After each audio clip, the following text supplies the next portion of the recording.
श्री गणेशाय नमः। सरस्वत्यै नमः।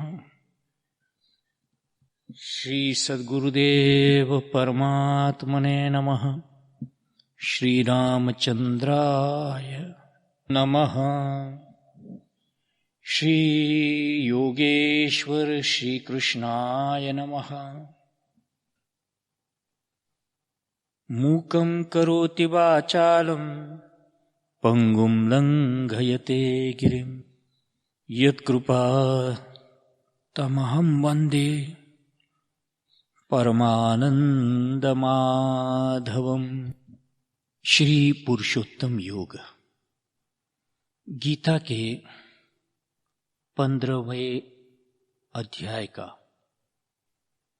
स्वामी श्री अखंडानंद सरस्वती महाराज श्री द्वारा किए गए प्रवचनों को हम सुनकर पढ़कर सुना रहे हैं। इस श्लोक की संगति इस प्रकार है।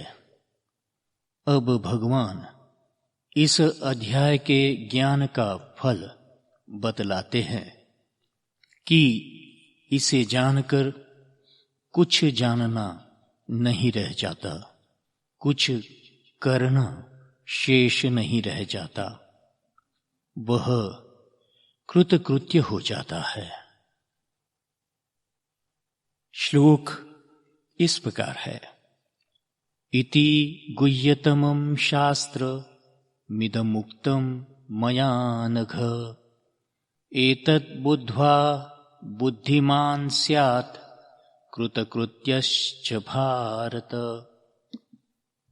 मेरे सच्चे मित्र अर्जुन, यह गुह्यतम इस 15वें अध्याय के रूप में मैंने स्वयं तुमको बतलाया है। प्रतिभाशाली अर्जुन, इसे ठीक ठीक समझकर कोई भी स्त्री पुरुष सच्चा ज्ञानी हो जाएगा और उसके लिए फिर कोई कर्तव्य शेष नहीं रहेगा। इस श्लोक में अर्जुन के 2 संबोधन हैं, अनघ और भारत। भारत का अर्थ है भरत वंश में उत्पन्न। कुछ लोगों में अपनी तो कोई विशेषता होती नहीं, केवल अपने पिता पितामह के गौरव का अहंकार करते हैं। लखनऊ में ऐसे बहुत लोग हैं जो काम दर्जी का, जुलाहे का या तांगा हाकने का करते हैं, किंतु बड़ी शान से कहते हैं कि उनके दादा परदादा नवाब थे। लेकिन बड़प्पन है तो उनका जो नवाब थे, उनके वंश में उत्पन्न हो जाने का बड़प्पन तो झूठा है। अर्जुन भरत के महान कुल में उत्पन्न हुए हैं, इतना ही उनका बड़प्पन नहीं है। वे अनघ है, निष्पाप है, निष्कपट है, भगवान के प्रति सच्चे हैं। कोई धन बहुत होने से, उच्च पदाधिकारी होने से, बहुत सुंदर वस्त्र पहनने से बड़ा नहीं हो जाता। जिसके जीवन में पाप जितना कम है वह उतना बड़ा है। जिसके जीवन में पाप जितना कम है वह उतना बड़ा है। जिसके हृदय वृंदावन में प्रकट होकर श्री कृष्ण ने अघासुर को मार दिया, वही अनघ है। अर्जुन के जीवन में अघ नहीं है। जिसके जीवन में जिसके रथ पर सारथी बने श्री कृष्ण बैठे हैं, उसके समीप अघ कैसे आ सकता है। अनघ के द्वारा भगवान अर्जुन से कह रहे हैं कि तुम दैवी संपत्ति युक्त हो। गीता में 2 प्रकार के प्राणी बताए गए हैं। द्वौ भूत सर्गौ लोकेस्मिन् दैव आसुर एवच। जैसे 12वां अध्याय प्रेम का, 13वां प्रेमास्पद के ज्ञान का, 14वां प्रेम के बाधक विषयों के त्याग अर्थात वैराग्य का और 15वां प्रेमास्पद से मिलन का अध्याय है, वैसे ही 16वां अध्याय अर्जुन की प्रशंसा का। अर्जुन में सब दैवी संपत्ति है, इस प्रशस्ति का है। भगवान कहते हैं मां शुचः संपदम दैवी मभिजातोसी पांडव। यहाँ मैं अपनी एक पुरानी भूल बतलाता हूँ। उस समय मेरी अवस्था 18 वर्ष के लगभग होगी। घर से गंगा किनारे कर्णवास एक महात्मा के पास आकर रहता था, उनकी सेवा करता था। उन महात्मा से मिलने जब कोई आता था तो वे उससे मेरी प्रशंसा करते थे। यह इतने उच्च कुल का है, ऐसे विद्वान है, इतना संपन्न है, इतना विरक्त है, इतना भजन साधन करता है आदि। उस समय मेरी उन महात्मा में दोष दृष्टि होती थी। मैं सोचता था ये मेरी प्रशंसा करके आने वाले पर यह प्रभाव डालना चाहते हैं कि मेरे सेवक इस योग्यता के हैं। पीछे जब समझ आई, मुझे अपनी इस दोष दृष्टि के लिए बड़ा पश्चाताप हुआ। एक दूसरे महात्मा मेरे विषय में कहते थे यह मुझसे प्रेम करता है, मेरा भी इसमें मोह हो गया है। मैं सोचता था कि यह बात सच तो है नहीं, फिर ये क्यों ऐसा कहते हैं। उस समय यह बात मेरी समझ में नहीं आई थी कि महापुरुष साधकों की प्रशंसा उन्हें अधिक प्रोत्साहित करने के लिए करते हैं, जिससे त्याग, वैराग्य, भजन, सत्संग और सेवा में वह और अधिक लगे। इसमें उनका अपना कोई स्वार्थ नहीं होता। भारत यह अर्जुन के श्रेष्ठ वंश का सूचक है। उत्तम वंश में उत्पन्न लोगों में एक अनुवंशिक गौरव होता है। उनमें निष्ठा, आन, दृढ़ता होती है। अपने वंश की प्रतिष्ठा का उन्हें ध्यान रहता है।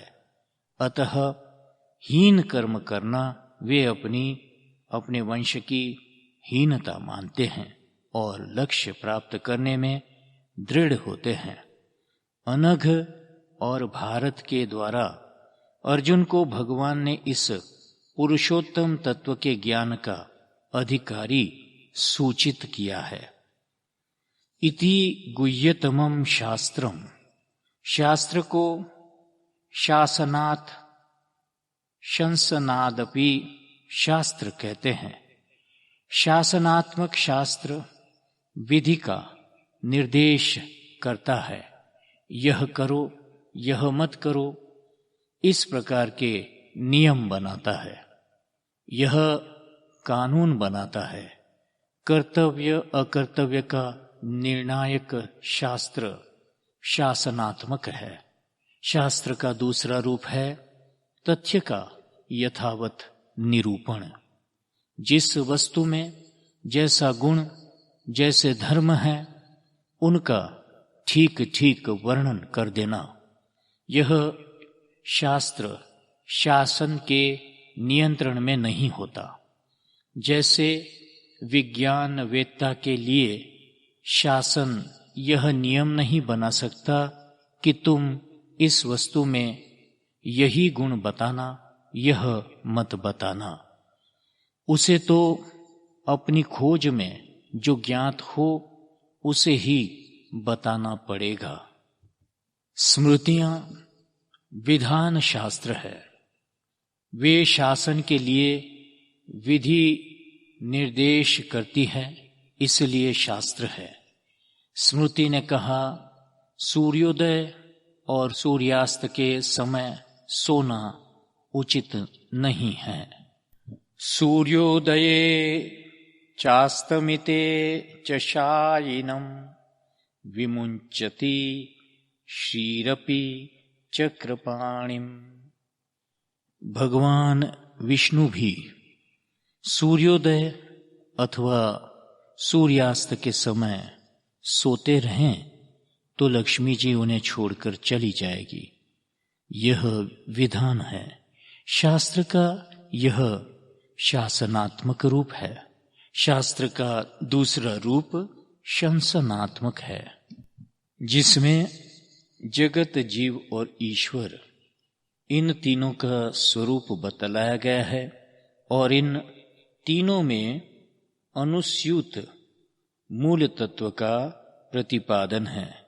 यह शंसनात्मक शास्त्र है। गीता का यह 15वां अध्याय दोनों प्रकार से शास्त्र है। इसमें न अकेला शासन है और न अकेला शंसन है। ऊर्ध्वमूलः शाख में यस्तम वेद स वेदवित् कहने से वेद की प्रामाणिकता का प्रतिपादन हो गया। अधश्च मूलान यनुसंततानि के द्वारा पाप पुण्य, धर्म अधर्म रूप कर्म तथा उनसे प्राप्त होने वाली गति स्वर्ग नरक का निरूपण हो गया। असंग शस्त्रेण दृढ़ेन छित्वा यह वैराग्य का प्रतिपादन हुआ। तमेव चाद्यम पुरुषम प्रपद्ये, यह शरणागति का वर्णन है। संसार सागर से पार होने के लिए वैराग्य और भक्ति दोनों का निरूपण हुआ।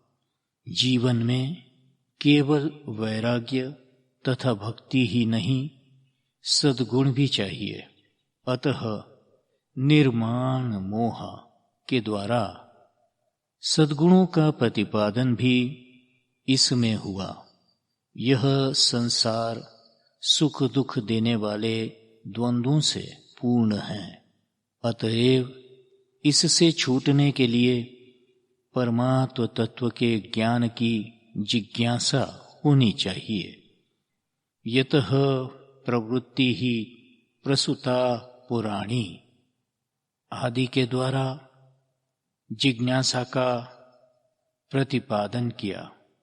इस प्रकार प्रवृत्ति निवृत्ति परक दोनों ही धर्मों का इसमें वर्णन होने से यह शास्त्र है। शंसन का कार्य भी इस शास्त्र में है। जीव का स्वरूप मनः षष्ठानीन्द्रियाणि, जीव की गति शरीरम यद वाप्नोति के द्वारा बतलाकर उसके बंधन का हेतु भी बतलाया। अंतकरण की उपाधि को अपने में स्वीकार करके ही जीव फंसा है। विमूढ़ा नानुपश्यन्ति और यतन्तो योगिनिश्चयनम के द्वारा इस बंधन से छूटने का साधन का निरूपण हो गया। सर्वस्य चाहम रुधि सन्निविष्टः के द्वारा ईश्वर के स्वरूप का वर्णन किया गया। दूसरी रीति से तत्पदार्थ ईश्वर का, त्वम पदार्थ जीव का और उपाधि का जगत का निरूपण करके फिर दोनों में जो एक अधिष्ठान तत्व है उसका निरूपण किया। इसलिए शास्त्र शास्त्रम, यह शास्त्र ग्रंथ है। शास्त्रीय ग्रंथ दो प्रकार के होते हैं, शास्त्र ग्रंथ और प्रकरण ग्रंथ।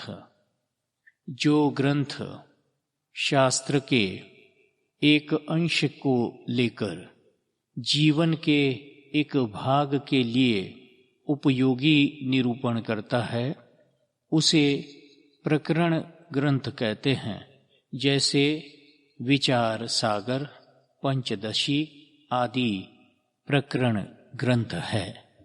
वाल्मीकीय रामायण, महाभारत, गीता, वेद, पुराण आदि प्रकरण ग्रंथ नहीं, ये शास्त्र है। शास्त्र उसे कहते हैं जो मनुष्य जीवन के उपयोगी सभी विषयों का निरूपण करे। जिसमें केवल सन्यासी के, मुमुक्षु के धर्म का निरूपण हो, वह प्रकरण ग्रंथ है। लेकिन बाल्यकाल से लेकर मृत्यु पर्यंत संपूर्ण जीवन के उपयोगी विषयों का जिसमें निरूपण हो, वह शास्त्र है।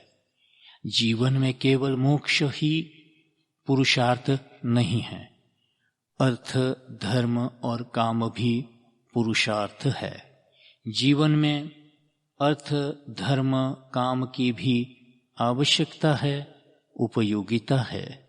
अतएव शास्त्र वह है जिसमें चारों वर्ण, चारों आश्रम के उपयोगी धर्म का निरूपण हो, चारों पुरुषार्थ का प्रतिपादन हो। धर्मा विरुद्धो भूतेषु कामोस्मि, यह गीता में काम पुरुषार्थ का निरूपण है। यह शास्त्र विधि मुत्सृज्य वर्तते, यह शास्त्र विधि मृत्सुज्य वर्तते, यह धर्म पुरुषार्थ का निरूपण है। गीता में मोक्ष पुरुषार्थ का निरूपण तो प्रधान रूप से है। गीता शास्त्र है, उसमें कर्म, भक्ति, योग और ज्ञान, इन सब का निरूपण है।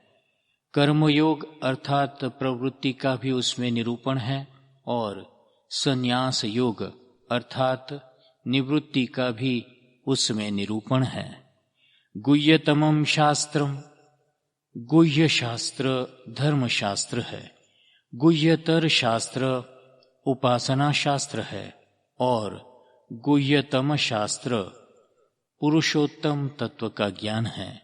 ज्ञान ही गुह्यतम शास्त्र है।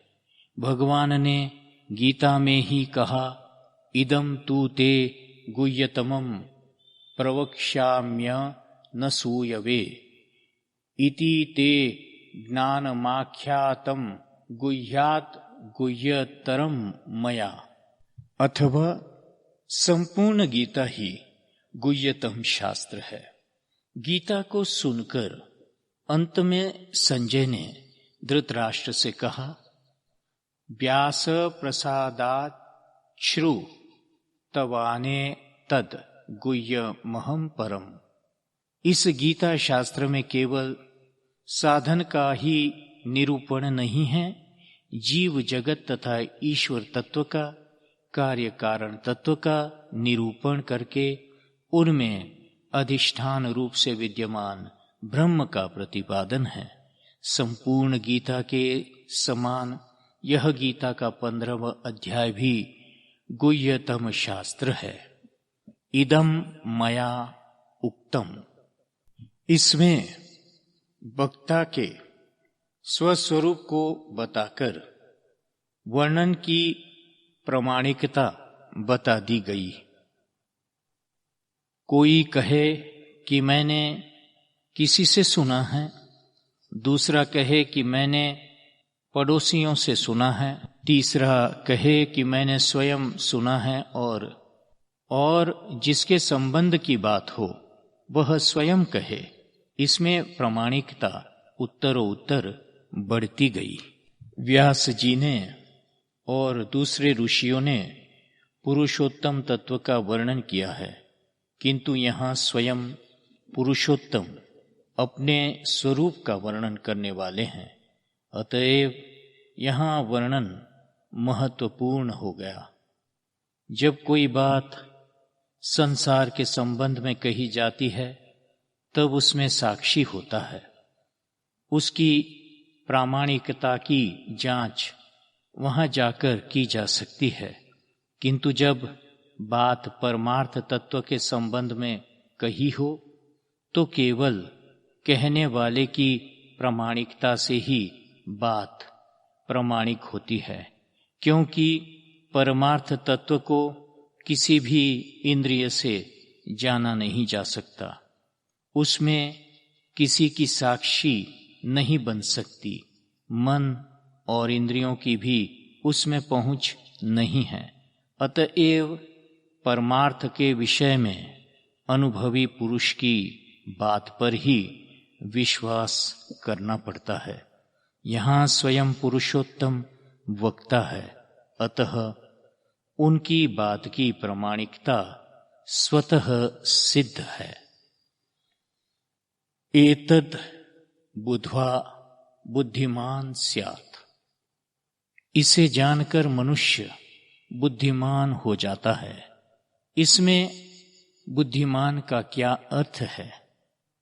संसार में बुद्धिमान तो बहुत है। कोई पैसा कमाने में बुद्धिमान है, कोई पढ़ने पढ़ाने में बुद्धिमान है।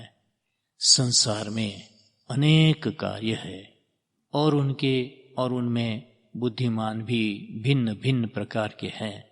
गीता में ही बुद्धिमान की परिभाषा आई है, कर्मण्य कर्म यः पश्येद कर्मणि च कर्म यः स बुद्धिमान मनुष्येषु स युक्तः कृत्स्न कर्मकृत्। जो कर्म में अकर्म और अकर्म में कर्म देखता है वह मनुष्यों में बुद्धिमान है, वह मुक्त है और उसने सब कर्म कर लिए। इसका तात्पर्य है कि जो अपने को कर्ता भोक्तापन से पृथक अकर्ता अभोक्ता रूप में जान ले वह बुद्धिमान है। बुद्धि स्वयं भगवान है। बुद्धिर बुद्धि मतामस्मि। अतएव बुद्धिमान का अर्थ है भगवत तत्व को प्राप्त पुरुष।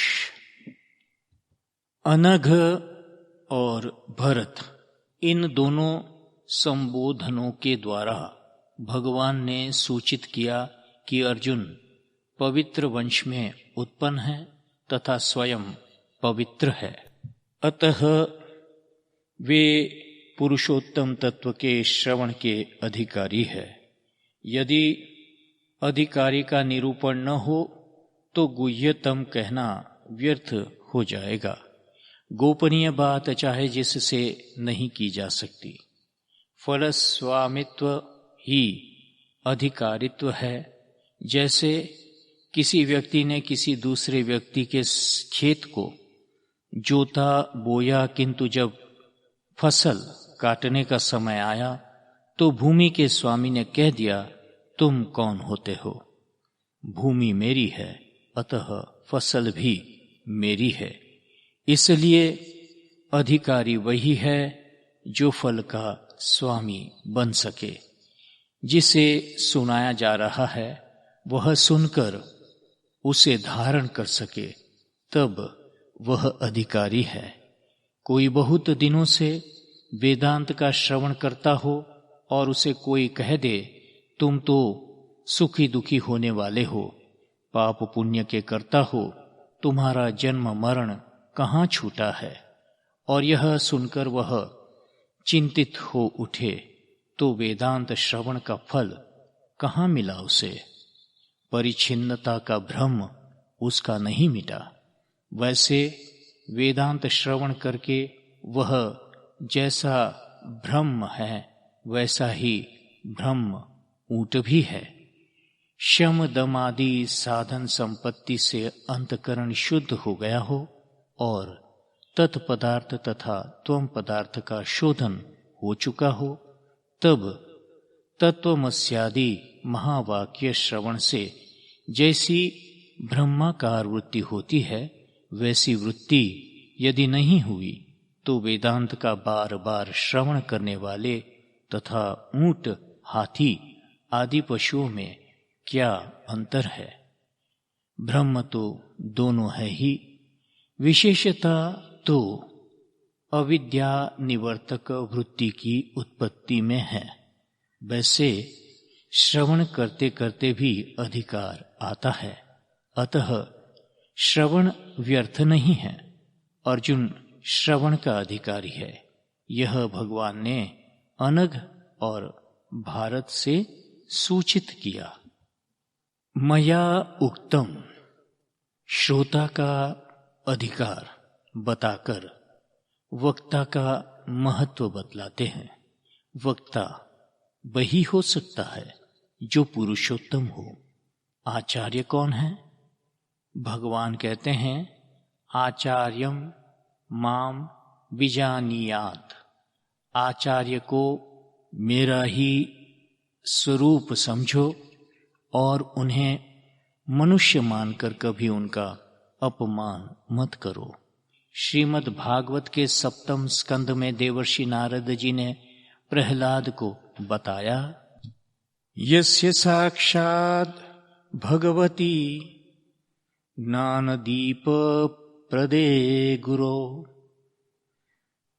मर्त्या सिद्धिः श्रुतं तस्य मन्ये कुंजर शौचवत। ज्ञान का प्रकाश देने वाले गुरुदेव साक्षात भगवान है। जो दुर्बुद्धि के कारण उन्हें मनुष्य समझता है, उसका सब अध्ययन हाथी के स्नान के समान है। हाथी पहले तो खूब स्नान करता है, किंतु जल से निकलकर अपने शरीर पर खूब धूल डाल लेता है, अतः उसको स्नान से कोई स्वच्छता प्राप्त नहीं होती। इस ज्ञान का वक्ता मैं हूं, इसलिए भी उपदेश का प्रामाण्य है।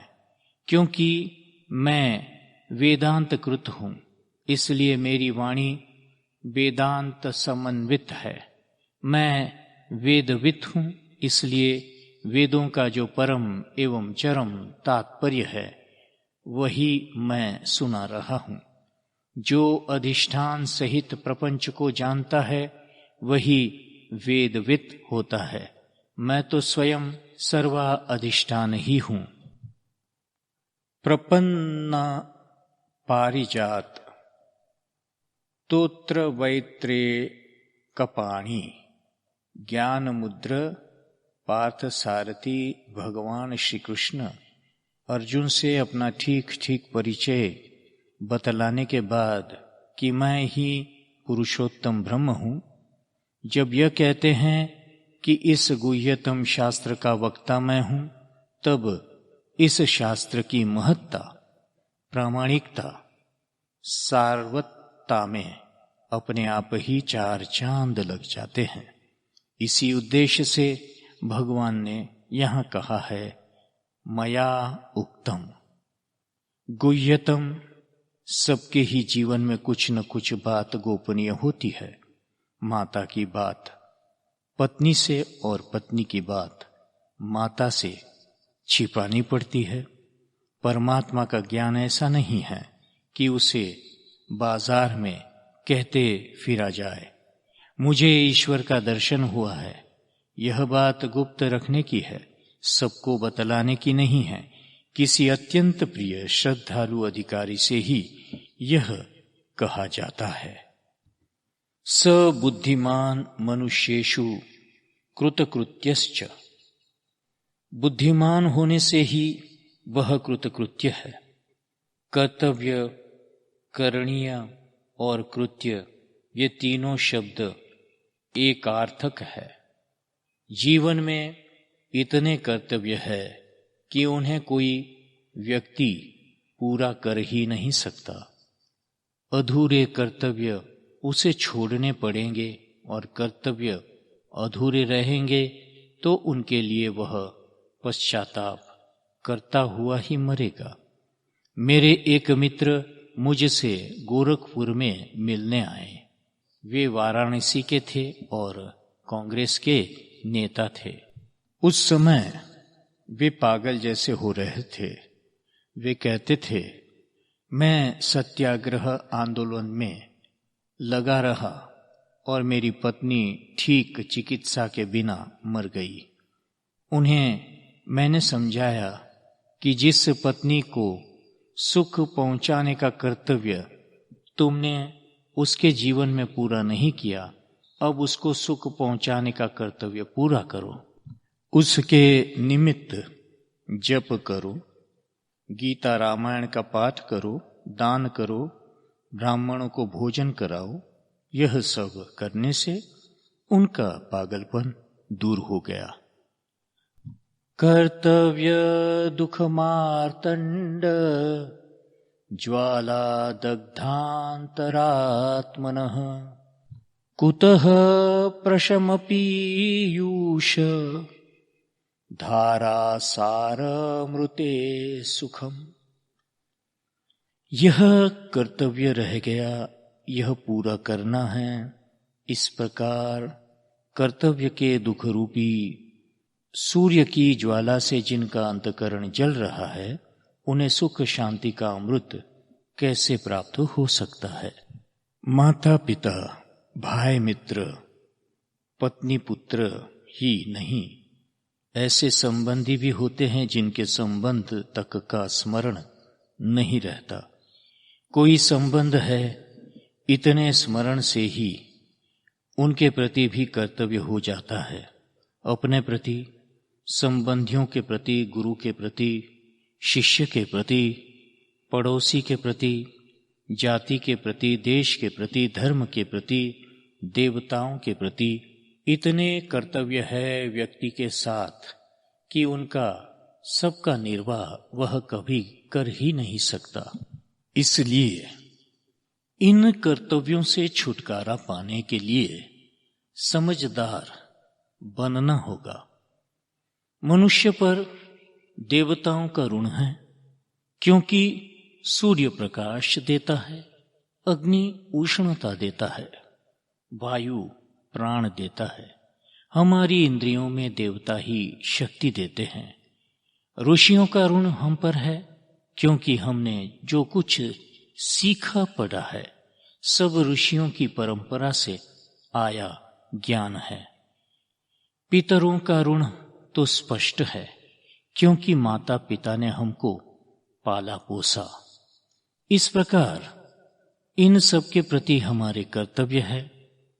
स्वर्ग आदि की प्राप्ति के लिए कर्तव्य, योग या भक्ति के लिए कर्तव्य तथा ज्ञान प्राप्ति के लिए भी कर्तव्य है।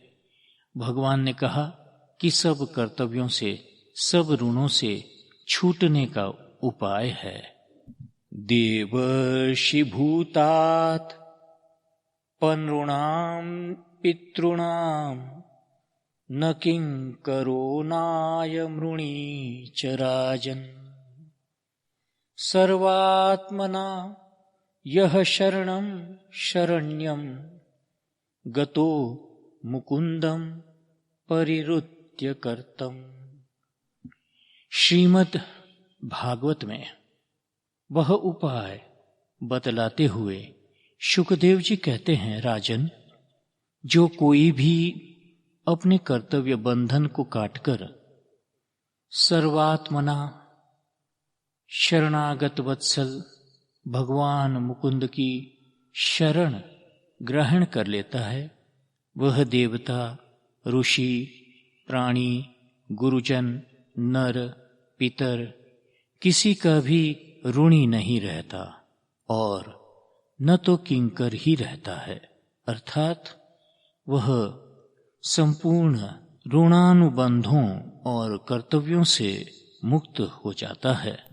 चारों वर्णों के 4 उत्तरदायित्व होते हैं। शूद्र का उत्तरदायित्व कर्म है। अपने उत्तरदायित्व से मुक्त होने पर उसे कृतकृत्य कहा जाता है। वैश्य का उत्तरदायित्व अर्थ उपार्जन है। अपने उत्तरदायित्व से मुक्त होने पर उसे प्राप्तव्य कहा जाता है। क्षत्रिय का उत्तरदायित्व रक्षण है। इससे मुक्त होने पर उसे लक्ष्य कहा जाता है। और ब्राह्मण का उत्तरदायित्व ज्ञान है। इससे मुक्त होने जिज्ञासा से ऊपर उठ जाने पर उसे ज्ञातव्य कहा जाता है। कर्म, अर्थ, रक्षा और ज्ञान, इन चारों के उत्तरदायित्वों से छूटकर मनुष्य को परमात्मा को पाना है। जानना, पाना, छोड़ना और करना, ये 4 प्रकार के कर्तव्य है। जिसने इस गीता के 15वें अध्याय में वर्णित पुरुषोत्तम तत्व का ज्ञान प्राप्त कर लिया, उसे अब कुछ जानना शेष नहीं रहा, कुछ पाना शेष नहीं रहा, कुछ छोड़ना शेष नहीं रहा और कुछ करना शेष नहीं रहा। वह कृतकृत्य हो गया, सब अनर्थों से मुक्त हो गया। ज्ञानामृतेन तृप्तस्य कृतकृत्यस्य योगिनः नैवास्ति किंचित कर्तव्यम् अस्ति चेन्न स तत्त्ववित्। ज्ञानामृत से तृप्त कृतकृत्य योगी के लिए कोई कर्तव्य शेष नहीं रहता। जिसके कर्तव्य शेष है वह तत्वज्ञानी ही नहीं है। इस गुह्यतम शास्त्र के ज्ञान से मनुष्य बुद्धिमान अर्थात सच्चा ज्ञानी हो जाता है। पहले भी कहा है, सबुद्धिमान मनुष्येषु। सच्चा ज्ञानी होने का अर्थ है जिसके ज्ञान से सबका ज्ञान हो जाता है, उसको जान लिया। इसीलिए तो वह कृतकृत्य हो गया। कृतकृत्य होने का अर्थ है कि अब उसके लिए कोई कर्तव्य शेष नहीं रहा। अनादिकाल से जीव परमात्मा को न जानकर अपने को कर्ता भोक्ता मानकर यह करूंगा तो यह पाऊंगा, इस प्रकार भोग रोग एवं संयोग वियोग के चक्र में पड़कर नाना प्रयोग कर रहा है। न भोग वासना मिटती, न कर्मों का चक्र पूरा होता। इस प्रकार तो यह सर्वदा इसी पाश में बद्ध रहेगा। जब यह तत्व ज्ञान प्राप्त करता है तब अज्ञान की निवृत्ति हो जाने से कर्तृत्व भोक्तृत्व की भ्रांति मिट जाती है। सारे कर्तव्य तभी तक रहते हैं जब तक आत्मा परमात्मा की एकता का अज्ञान है। अज्ञान मिटते ही अन्य बाधित हो जाए। अन्य बाधित हो गया, कर्तापन और भोक्तापन भी बाधित हो गया, फिर तो कर्तव्य भी बाधित हो गए। वस्तुतः यह अनादिकालीन और नित्य प्राप्त होने वाले संपूर्ण कर्तव्यों की पूर्णता ही है। पूर्णता ही है, क्योंकि कुछ पाना शेष नहीं रहा तो वासना भी नहीं रही। उसके न होने पर उसकी पूर्ति के लिए प्रयत्न रूप कर्म और कर्तव्य भी नहीं रहे। कर्तव्य का संपूर्ण संबंध कर्ता के साथ है। वस्तुतः कर्तृत्व की निवृत्ति ही कर्तव्य की निवृत्ति है। कर्तृत्व की निवृत्ति अकर्ता आत्मा के ज्ञान से होती है। अकर्ता अभोक्ता चेतन साक्षी है। साक्षी देश काल वस्तु से अपरिच्छिन्न सजातीय विजातीय स्वगत भेद शून्य ब्रह्म ही पुरुषोत्तम है, इसलिए इस पुरुषोत्तम का ज्ञान ही कृतकृत्यता का हेतु है। इसी ज्ञान की प्राप्ति करके जीव अपने जन्म जन्म के कर्तव्यों को पूरा कर लेता है और कृतकृत्य हो जाता है। ओम तत्सदिति श्रीमद्भगवद्गीता सूपनिषत्सु ब्रह्म विद्यायां योगशास्त्रे श्रीकृष्णार्जुन संवादे पुरुषोत्तम योगो नाम पंचदशोऽध्यायः। हरिः ओम तत्सत्, हरिः ओम तत्सत्, हरिः ओम तत्सत्। ओम शांति शांति शांति।